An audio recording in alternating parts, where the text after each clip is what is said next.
அன்பர் ஜெப ஊழியங்கள். கர்த்தர் உங்களோடு இடைப்பட எங்களோடு இணையுங்கள். அன்பரின் நேரம். பாட வேணும், துதிக்க வேணும், பாட்டு பாடி புகழ வேணும். எத்தனைதான் ஆசை இந்த மனசுல. நல்லா பாடினாலும் ஏக்கோ இன்னும் தீரல. நல்லா பாடினாலும் ஏக்கோ இன்னும் தீரல. உங்களை பாட வேணும், துதிக்க வேணும், பாட்டு பாடி புகழ வேணும். எத்தனைதான் ஆசை இந்த மனசுல. நல்லா பாடினாலும் ஏக்கம் இன்னும் தீரல. நல்லா பாடினாலும் ஏக்கம் இன்னும் தீரல.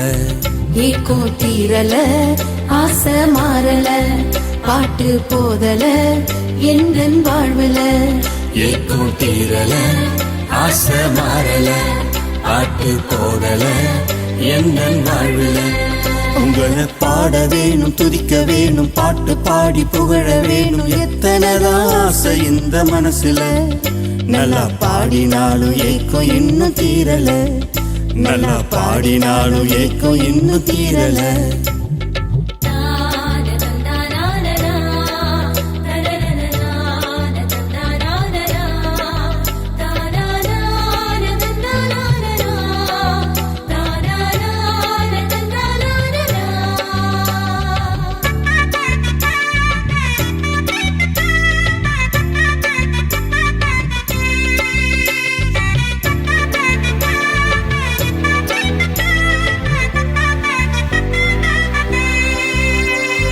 சங்கீதங்கள் பாட வேணும், சப்த சுரம் இருக்க வேணும். ஜதிகள் சேர்த்து துதிகள் தினம் பாடணும்.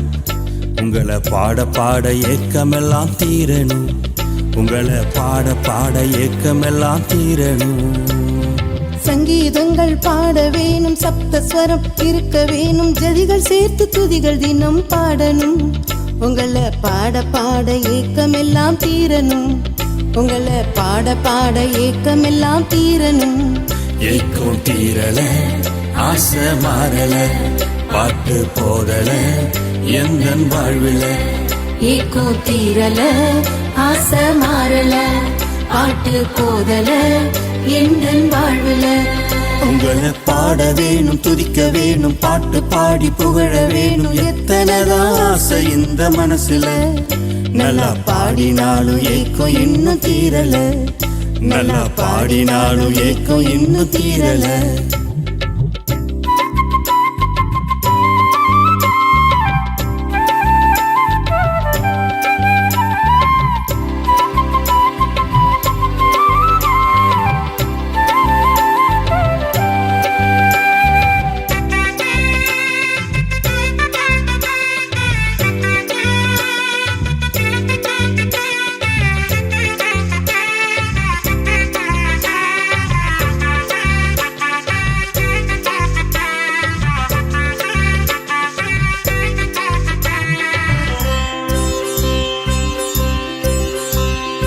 ஆயிரத்தில் சிறந்தவரே, ஆத்துமாவின் நேசர் நீரே. அழகழகா பாட்டு பாடி புகழணும். உங்க ஆசையத்தான் கொள்ள கொண்டு போகணும். உங்க ஆசையத்தான் கொள்ள கொண்டு போகணும். ஆயிரத்தில் சிறந்தோரே, ஆத்துமாவின் நேசர் நீரே. அழகழகா பாட்டு பாடி புகழணும். உங்க ஆசையத்தான் கொள்ள கொண்டு போகணும். உங்க ஆசையத்தான் கொள்ள கொண்டு போகணும். ஏக்கம் தீரல, ஆசை மாறல, பாட்டு போதல என் வாழ்வுல. ஏக்கம் தீரல, ஆசை மாறல, பாட்டு போதல என் வாழ்வுல.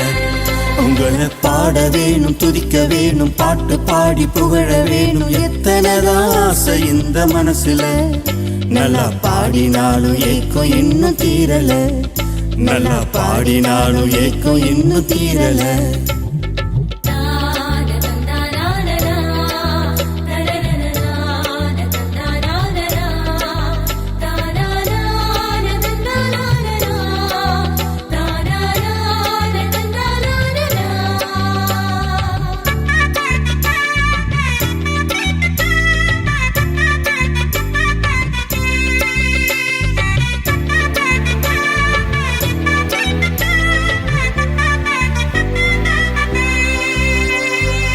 நாளுக்கு நாள் நாட வேணும், நிமிஷந்தோறும் நெருங்க வேண்டும். நேசரேசு உங்களை தேடி வாழணும். அந்த வாழ்க்கையிலே கோடி மக்கள் மாறணும். அந்த வாழ்க்கையிலே கோடி மக்கள் மாறணும். நாளுக்கு நாள் நாட வேணும், நிமிஷந்தோறும் நெருங்க வேணும். நேசரேசு உங்களை தேடி வாழணும். அந்த வாழ்க்கையிலே கோடி மக்கள் மாறணும். அந்த வாழ்க்கையிலே கோடி மக்கள் மாறணும்.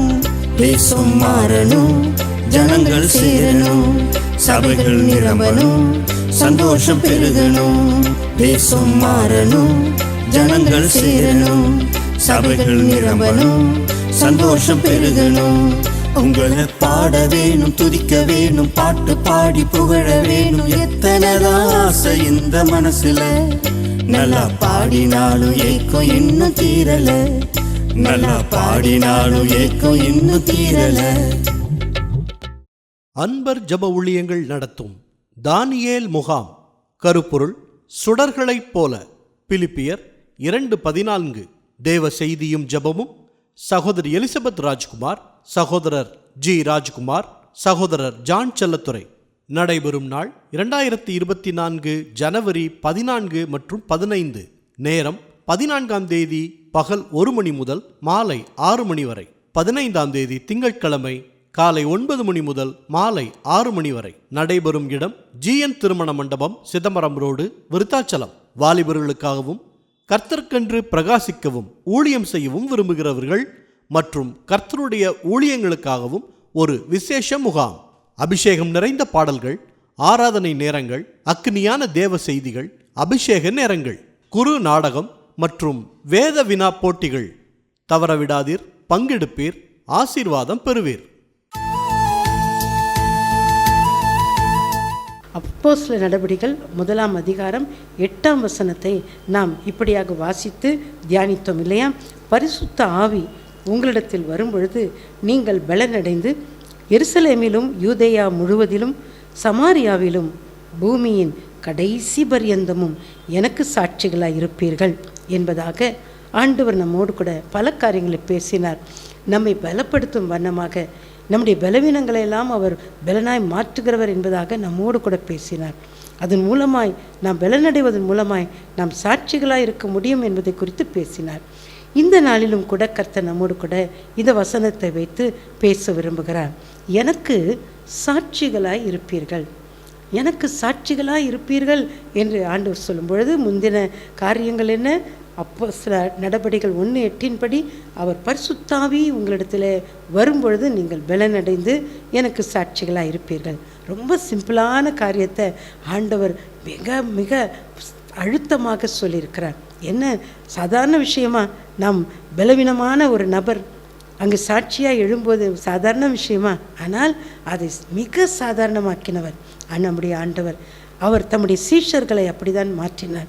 தம்முடைய சீஷர்களை அவர் பலப்படுத்தினார், சாட்சிகளாய் மாற்றினார்.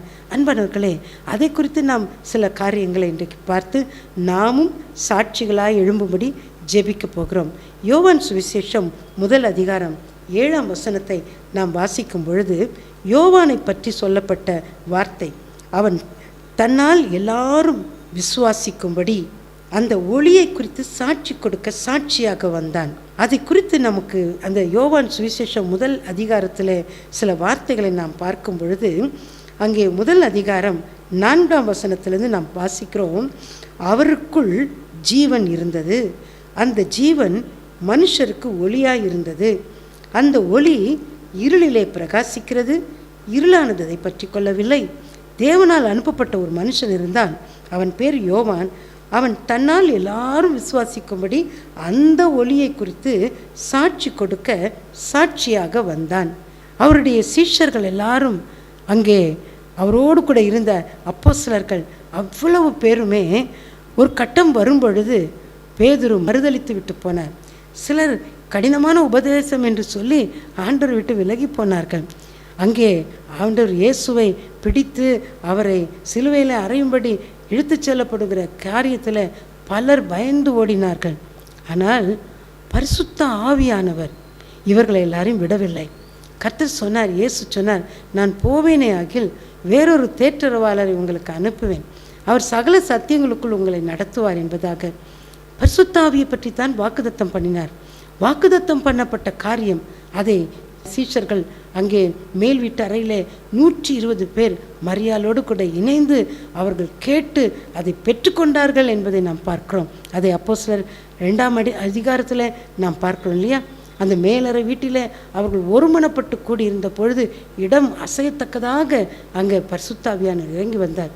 அந்த பரிசுத்த ஆவியானவர், அங்கே இறங்கி வந்த பரிசுத்த ஆவியானவர் அங்கே சீஷர்களை நிரப்பினார். அங்கே கூடி வந்த 120 பேரை நிரப்பினார். அதனால் அவர்கள் சாட்சிகளாய் மாறினார்கள்.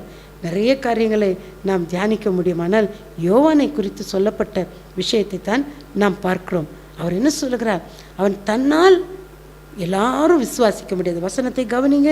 அவர் சொல்கிறார், அவன் தன்னால் எல்லாரும் விசுவாசிக்கும்படி அந்த ஒளியை குறித்து சாட்சி கொடுக்க வந்தவனாய் இருந்தான். அவன் சாட்சியாக இருந்தான், சாட்சி கொடுக்க வந்தவனாய் இருந்தான். அன்பானவர்களே, ஒளியை குறித்து, எந்த ஒளி? எந்த மனுஷனையும் பிரகாசிப்பிக்கிற மெய்யான ஒளியாகிய இயேசு கிறிஸ்து. ஹல்லேலூயா! அந்த இயேசு கிறிஸ்து இன்னைக்கு பரிசுத்த ஆவி வந்து பலனடைந்து நாம் சாட்சிகளாக இருக்க வேண்டும் என்று சொன்னால், முதல் காரியம் நம்முடைய வாழ்க்கையை மாற்றின அந்த வெளிச்சத்துக்கு நாம் சாட்சியாக இருக்க வேண்டும். இருளிலே வாழ்கிற வாழ்க்கையை மாற்றி வெளிச்சத்துக்கு அவர் கொண்டு வருகிறார். இருளில் நடக்கிற ஜனங்கள் பெரிய வெளிச்சத்தை கண்டார்கள். இயேசு கிறிஸ்துவின் பிறப்பை குறித்து அப்படித்தானே சொல்லப்பட்டிருக்கிறது. அந்த விதமாக அந்த இருளை வெளிச்சமாய் மாற்றுகிற ஆண்டவர் இயேசு கிறிஸ்து.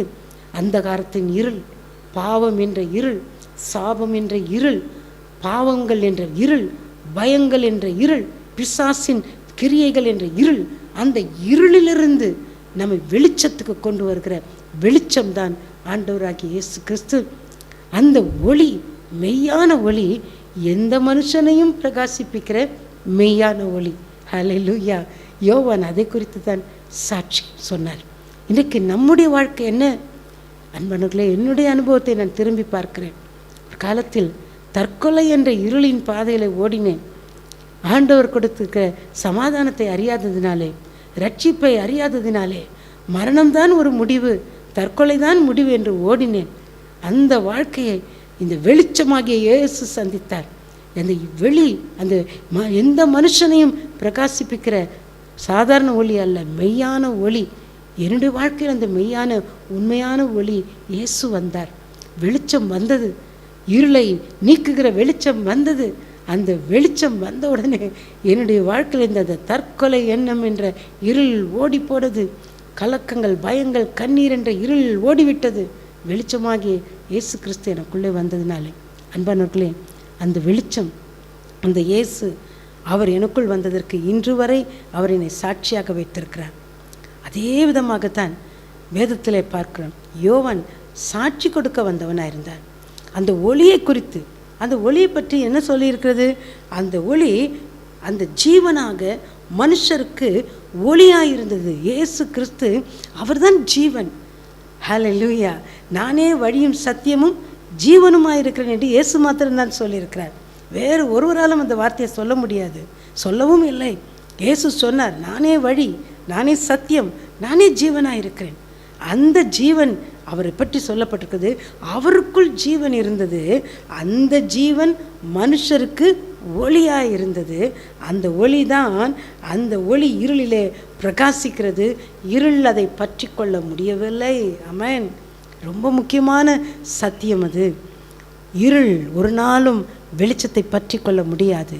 ஆம் பிரியமானவர்களே, என்னுடைய அனுபவத்தில் அந்த வெளிச்சமாகி இயேசு உள்ளே வந்துட்டதுனால எந்த இருளும் பற்றி கொள்ள முடியலை. வரலாம், ட்ரை பண்ணலாம், அப்படியே இருள் வந்து பார்க்கலாம். இன்றைக்கு ஒருவேளை நீங்கள் இருளிலே வாழ்வது போல் இருக்கிறீங்களா? அந்தகாரத்தின் இருளிலே தவித்து கொண்டிருக்கிறீர்களா? அந்தகார இருள் உங்களை பயமுறுத்தி கொண்டிருக்கிறதா? எதிர்காலம் என்ன, எதிர்காலத்தை பற்றி ஒரு தைரியமும் இல்லை என்று கலங்கி கொண்டிருக்கிறீர்களா? எதிர்காலத்தை குறித்து ஒரே பயமாக இருக்கிறது என்று சொல்லி கொண்டிருக்கிறீர்களா? ஒரு காலத்தில் நானும் அப்படி சொல்லியிருக்கிறேன். அதனால்தான் உங்களை கேட்கிறேன், உங்கள் வாழ்க்கையில் இப்படிலாம் இருக்கிறதா? பயப்படாதீங்க. உங்களுக்கு ஒரு ஜீவனுள்ள தெய்வம் இருக்கிறார். இயேசு கிறிஸ்து என்ற ஜீவன் இருக்கிறார். அந்த ஜீவன் மனுஷருக்குள்ளே ஒளியாய் மாறும்படியாய் விரும்புகிறார். அந்த ஒளி வந்துச்சுன்னா எல்லா இருளும் ஓடிவிடும். அந்த ஒளியை, அந்த வெளிச்சத்தை இருள் பற்றி கொள்ள முடியாது. அதை கொடுத்து தான் அந்த யோவான் சாட்சி சொல்லுகிறவராக இருந்தாராம். அன்பானவர்களே, ஆண்டவருடைய ஆவியானவர், பரிசுத்த ஆவியானவர் நம்மிடத்தில் வரும்பொழுது நாம் பலனடைகிறோம், சாட்சிகளாய் மாறிவிடுகிறோம். அந்த சாட்சி முதல் காரியம் என்ன? முதல் சாட்சியே இயேசு ஒளியாக என் உள்ளத்தில் வந்தார், வாழ்க்கையில் வந்தார், இருள் நீங்கிவிட்டது என்ற சாட்சி தான். அநேக சாட்சிகளை நாம் பல இடத்திலே நாம் கேட்டிருக்கக்கூடும். கர்த்தர் பல விதத்திலே பெரிய காரியங்களை செய்கிறார். எங்களுடைய ஊழிய பாதையில் அனுபவத்தில் ஆண்டவர் ஏராளமான காரியங்களை செய்திருக்கிறார். அநேக வாலிப பிள்ளைகளை கிறிஸ்துவுக்குள் நடத்தின அனுபவத்தை, நடத்தி கொண்டிருக்கிற அனுபவத்தை தொடர்ந்து ஆண்டவர் கொடுத்து கொண்டிருக்கிறார்.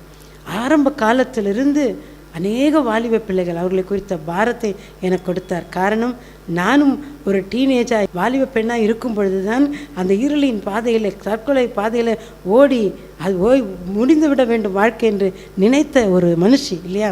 அதனால் ஆண்டவர் என்னுடைய உள்ளத்தில் வாலிப பிள்ளைகளை குறித்த பாரத்தை கொடுத்தார். அவர்களுக்காய் ஜெபிக்கவும், அவர்களுக்காய் ஆண்டவருடைய ஊழியத்தை செய்யவும், சத்தியத்தை சொல்லவும், எந்த விதத்தில் ஆகிலும் அவர்களை கிறிஸ்துவுக்குள் கொண்டு வரவும், அவர்களை நடத்த சித்தம் கொண்டு கர்த்தர் கிருபை பாராட்டினார். அநேக வாலிப பிள்ளைகள் கர்த்தரால் ரட்சிக்கப்பட ஆண்டவர் என்னை பயன்படுத்தினார். திரளான வாலிப பிள்ளைகளை கர்த்தர் எங்களுக்கு கொடுத்தார். அநேகர் இன்றைக்கு பலர் முழு நேர ஊழியத்திலும், சிலர் பகுதி நேர ஊழியத்திலும் இருக்கிறார்கள். சிலர் இன்னும் சாட்சியோடு கூட வாழ்ந்து கொண்டிருக்கிறார்கள். அதற்காக கர்த்தரை நான் ஸ்தோத்தரிக்கிறேன், கர்த்தருக்கு நான் நன்றி செலுத்துகிறேன். அதே நேரத்தில் அவருடைய வாழ்க்கை காரியங்களெல்லாம், ஒவ்வொரு வாலிப பிள்ளைகளுடைய காரியங்களெல்லாம் யோசித்து பார்க்கும் பொழுது ஒவ்வொருவரும் ஒவ்வொரு விதமான கட்டுகளின் பாதையிலே, அடிமைத்தனத்திலே, இருளிலே இருந்தவர்கள். ஆண்டவரை அறியாத வரைக்கும் எந்த மனுஷனும் இருளிலே நடக்கிறான். இயேசு என்ற ஒளியை அறிவதற்கு முன்னே நம்முடைய வாழ்க்கை இருளின் பாதையில் கண் தெரியாதோர் போல் போகிற வாழ்க்கை தான். அப்படி தான் அநேக வாலிப பிள்ளைகளுடைய வாழ்க்கையை பார்த்திருக்கிறேன். ஆனால் ஆண்டவர் இயேசுடைய அன்பை சொல்லி அவர்களுக்காக ஜெபித்து அவர்களை நடத்தும் பொழுதோ அப்படியே தலைகீழான மாற்றங்கள் வருவதையும் நான் பார்த்திருக்கிறேன். அப்படியே அவருடைய வாழ்க்கை மாறி எந்தெந்த பிடியில் இருந்தார்களோ, பாவத்தின் பிடியில் இருந்திருந்தாலும் சரி, பிசாசின் பிடியில் இருந்திருந்தாலும் சரி, பயத்தின் பிடியிலே, அடிமைத்தனத்தின் பிடியிலே ஏதோ விதத்தில் இருந்திருந்தாலும் அவர்களை கர்த்தர் விடுதலையாக்கி அவர்களை வெளிச்சத்தின் பிள்ளைகளாய் மாற்றி இருக்கிறதை நான் பார்த்திருக்கிறேன். இன்று வரை அவர்கள் பிரகாசிக்கிறார்கள். எனக்கு அன்பான தேவனுடைய பிள்ளையே, உங்கள் வாழ்க்கையிலும் பல விதமான இருளின் பாதையில் நீங்கள் போய்கொண்டிருக்கலாம். நீங்கள் சொல்லலாம், எனக்கு இதெல்லாம் பயமாக இருக்குது, நான் என்ன செய்ய போகிறேன்னு தெரியல, என் வாழ்க்கை இருட்டாக தெரியுது, வழி தெரியல, எங்கே போகிறேன்னு தெரியல. பயப்படாதீங்க, இயேசு வழியாக இருக்கிறார். அவரே வழியும் சத்தியமும் ஜீவனுமாக இருக்கிறார். அந்த ஜீவன் ஒளியாக இருக்கிறது. அந்த ஒளி உங்களுக்குள் பிரகாசிக்கும் பொழுது ஆண்டவருடைய வாழ்க்கையை மாற்றி விடுகிறார். அவர் என்ன செய்ய விரும்புகிறார்? நீங்கள் சாட்சிகளாய் மாற வேண்டும், அவ்வளவுதான். அதை தான் அவர் எதிர்பார்க்கிறார். அதற்காக தான் இந்த உலகத்திலே ஆண்டவர் இயேசு இரட்சகராக, ஆண்டவராக பிறந்தார்.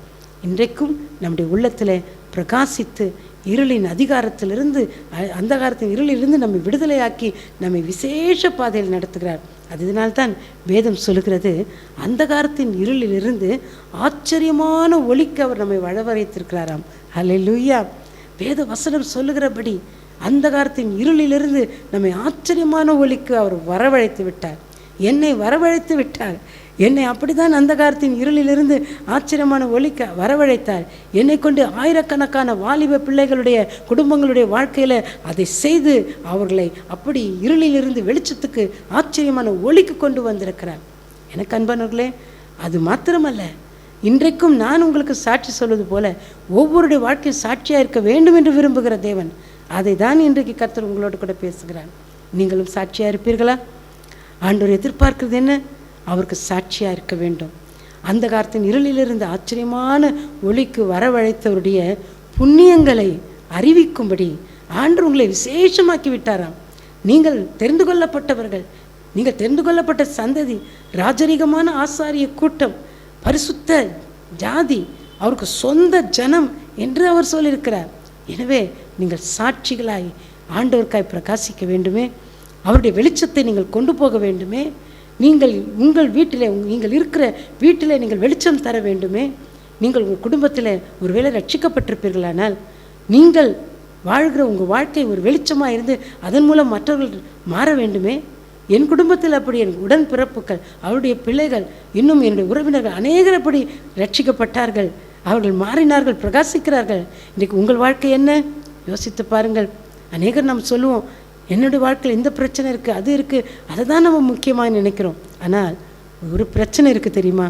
நீங்கள் ஆண்டவருடைய பலனை பெற்று, ஆண்டவருடைய ரட்சிப்பை பெற்று, சந்தோஷத்தை, ஆசீர்வாதத்தை பெற்று நீங்கள் சாட்சியாக இன்னும் மாறவில்லை என்பதாக ஆண்டவர் நம்மை குறித்து சொல்லுவாரே. ஆனால் எவ்வளவு துக்கமான காரியம். இன்றைக்கு உங்கள் காரியங்களையும் ஆராய்ந்து பார்த்து இந்த கடைசி காலங்களில் கர்த்தர் நம்மிடத்தில் ஒரு யோவானை போல நீங்கள் சாட்சியாக இருப்பதற்காய் தெரிந்து கொள்ளப்பட்டவர்கள், சாட்சி கொடுக்கிறவளாய் உங்களை மாற்ற அவர் விரும்புகிறார். இன்றைக்கு ஆண்டவரிடத்தில் கேளுங்கள், என்னுடைய வாழ்க்கை மூலமாக உங்களுடைய வெளிச்சம் பலருக்கு போகட்டும்ப்பா. இன்னும் அநேகர் இருளுக்குள்ளே இருக்கிறாங்கப்பா. அந்தகாரத்தின் இருளுக்குள்ளே, அடிமைத்தன இருளுக்குள்ளே, பாவத்தின் இருளுக்குள்ளே இருக்கிறாங்க. அவங்க வெளிச்சத்துக்கு வரணுமே, என்னையும் பயன்படுத்தும் என்று கேளுங்க. உங்களை கர்த்தர் விசேஷமான சாட்சிகளாக வைப்பார். நீங்கள் யார் என்பதை ஆண்டவர் நிரூபிப்பார். நீங்கள் தெரிந்து கொள்ளப்பட்ட சந்ததி, ராஜரீகமான ஆசாரிய கூட்டம், கர்த்தருடைய சொந்த ஜனம், பரிசுத்த ஜாதி என்பதாக ஆண்டவர் விளங்க பண்ணுவார். பயப்படாதீங்க. உங்களை சாட்சிகளாய் வைத்து அநேகரை சாட்சிகளாக்குவதற்கு இயேசு வல்லவராக இருக்கிறார். எனவே அவருடைய கரத்தில் நம்மை ஒப்பு கொடுத்து, ஆண்டவரே உம்முடைய பரிசுத்தாவின் பலன் இன்னும் எனக்குள் வரட்டும், ஒரு யோவானை போல என்னையும் ஒரு சாட்சியுள்ள பாத்திரமாய் மாற்றும், நான் வெளிச்சம் கொடுக்க விரும்புகிறேன், என் மூலம் அநேகர் ஆசீர்வதிக்கப்படன்னு கேளுங்க. உங்களை கர்த்தர் நிச்சயம் ஆசீர்வதிப்பார். ஜெபிக்கலாமா? கண்களை மூடி ஜெபிப்போம். அன்பு தகப்பனே, அருமை இரட்சகர் இயேசு கிறிஸ்துவின் சர்வ வல்லமுள்ள நாமத்தினாலப்பா, இப்பொழுது உம்முடைய பாதத்தில் வந்திருக்கிற உம்முடைய பிள்ளைகளுக்காக நான் செபிக்கிறேன். இந்த வார்த்தைகளை தியானித்த ஒவ்வொருவருக்காக நான் செபிக்கிறேன். அப்பா, பரிசுத்தாவி உங்களிடத்தில் வரும்பொழுது நீங்கள் பலனடைந்து சாட்சிகளாக இருப்பீர்கள் என்று சொன்னீர் ஐயா. உம்முடைய பிள்ளைகளுடைய பலவீனங்களை எல்லாம் மாற்றி பலத்தினால் இடைக்கட்டி, ஆண்டவரே நீர் எதிர்பார்க்கிற வண்ணமாக இவர்கள் ஒவ்வொருவரையும் சாட்சிகளாய் மாற்றும். எனக்கு இந்த குறை இருக்கிறது, எனக்கு இந்த பிரச்சனை இருக்கிறது, எனக்கு இந்த வேதனை இருக்கிறது, இந்த அவமானம் இருக்கிறது, அதனால் என்னால் சாட்சியாக இருக்க முடியவில்லை என்று கலங்குகிற அநேகர் இருக்கிறார்கள். ஆண்டவரே அவருடைய வாழ்க்கை தொடும், ஆண்டவரே அவருடைய குடும்பத்தை தொடுமப்பா. எதெல்லாம் அவர்களை வேதனைப்படுத்தி சாட்சியாக இருக்க முடியலன்னு கலங்க வைக்குதோ அந்த பிரச்சனை நசரேயனாகிய இயேசு கிறிஸ்துவின் நாமத்தில் நீங்கட்டும் சுவாமி. ஆண்டவரே, எந்த மனுஷனையும் பிரகாசிப்பிக்கிற மெய்யான ஒளி அல்லவா நீர் அப்பா. அந்த மெய்யான ஒளி, அந்த ஜீவன் இப்பொழுது ஒவ்வொருக்குள்ளே இறங்கட்டும். ஒவ்வொருக்குள்ளே இருக்கிற இருள் மறைந்து போகட்டும். பயம் என்ற இருள், பாவம் என்ற இருள், சாபம் என்ற இருள், அந்தகாரம் என்ற இருள், பிசாசின் கிரியைகள் என்ற இருள் நசரேயனாகிய இயேசுவின் நாமத்தினால் ஒவ்வொருவரை விட்டு, ஒவ்வொரு வாழ்க்கை குடும்பத்தை விட்டு வெளியேறும்படி கட்டளை கொடுக்கிறேன். உடைய பிள்ளைகளுக்குள்ளாக வெளிச்சம் பிரகாசிக்கட்டும். உடைய பிள்ளைகளுடைய வாழ்க்கை சந்தோஷமாய் மாறட்டும், சமாதானமாய் மாறட்டும். பிள்ளைகளுக்கான பெரிய பெரிய அற்புதங்களை நீர் கட்டளையிடும் இயேசு சுவாமி. உடைய பிள்ளைகளை கொண்டு நீர் மகிமைப்படுவீராக. அந்தகார இருளிலிருந்து ஆச்சரியமான ஒளிக்கு வரவழைத்த அப்பா புண்ணியரே, உம்முடைய புண்ணியங்களை அறிவிக்கிற ராஜரீக கூட்டமாய் இவர்கள் வைராக்கியத்தோடு அதிகாரத்தோடு எழும்பட்டும் சுவாமி, எழும்பட்டும். உடைய பிள்ளைகளை ஆசீர்வதித்தரலும், ஒவ்வொருடைய தேவைகளையும் சந்தியும், ஒவ்வொருக்கான நன்மை செய்து கண்ணீரை துடைத்து கண்ணீரை களிப்பாய் மாற்றும். துக்கம் சந்தோஷமாய் மாறட்டும் அப்பா. ஆசீர்வதியும். பலவீனங்கள் எல்லாம் பலனாய் மாறட்டும். நீர் அப்படி செய்வதற்காக உமக்கு ஸ்தோத்திரம், ஆசீர்வதிப்பதற்காக உமக்கு நன்றி. இயேசு கிறிஸ்துவின் நாமத்தில் ஜெபிக்கிறேன் பிதாவே, ஆமேன், ஆமேன். ஆண்டவராக இயேசுவின் நாமத்தில் மீண்டுமா இந்த இரவு நேரத்தில் உங்களை சந்திப்பதை குறித்து மிகுந்த மகிழ்ச்சி அடைகிறோம். காலங்களையும் நேரங்களையும் நம்முடைய ஆண்டவர் அறிந்து வைத்திருக்கிறார். எல்லாம் அவர் கையில் இருக்கிறது. ஆகையினால நாம் எந்த கால சூழ்நிலையிலையும் இயேசுப்பாவை உறுதியாக பிடித்து கொண்டோம் என்றால் அவர் நம்மை நடத்தி செல்வார் என்ற விசுவாசம் நமக்கு இன்னும் அதிகரிக்க வேண்டும். லூக்கா 21 அதிகாரத்திலே சொல்லப்பட்ட கடைசி கால சம்பவங்கள் அத்தனையும் நிறைவேறி கொண்டிருக்கின்றன. யுத்தங்கள் செய்திகளையும் கேள்விப்படுவீர்கள் என்று நிறைய இடங்கள் யுத்தம் நடந்துக்கிட்டே இருக்குது, கேள்விப்பட்டு கொண்டு இருக்கிறோம். அவைகளை குறித்து நம்ம பேப்பரில் வாசிக்கிறோம், டிவியில் பார்க்குறோம். இன்று பல காரியங்கள் இவைகள் எல்லாம் நமக்கு வேத வசனங்களை நினைவுபடுத்துகின்றன. கர்த்தருடைய பிள்ளைகளே, இந்த காரியத்தில் நாம் ஒன்றை கவனித்து நாம் ஜெபிக்க வேண்டும். என்னவென்றால், ஒரு புறம் நாட்டுக்கு நாடு அல்ல தலைவர்கள் அவர்கள் மூலமாக ஏற்படுகிற காரியங்கள் அல்ல ஜனங்கள் மூலமாய் வருகிற பிரச்சனைகள் என்ற பல காரியங்கள் யுத்தத்துக்கு காரணங்கள் உண்டு. எதுவோ எப்படியோ ஜனங்கள் மடிகிறார்கள், அதுதான் நமக்கு முக்கியமான காரியம். காயப்படுகிற ஜனங்களுக்கு தேவையான மருத்துவ உதவி கிடைப்பதில்லை. கர்ப்பிணி பெண்களுக்கு பேப்பரில் வாசித்தோம் இல்லையா, கர்ப்பிணி பெண்கள் அவர்கள் இந்த இஸ்ரேல் யுத்தத்தின் போது பார்த்திங்கன்னா கர்ப்பிணி பெண்கள் கிட்டத்தட்ட 50,000 பேருக்கு பிரசவ காலம் எதிர்நோக்கியிருக்கிற அவங்களுக்கு மருந்துகள் இல்லை, ஹாஸ்பிட்டல் வசதிகள் இல்லை என்ற நிலை, நிறைய பேர் மரித்து கொண்டிருந்தார்கள்.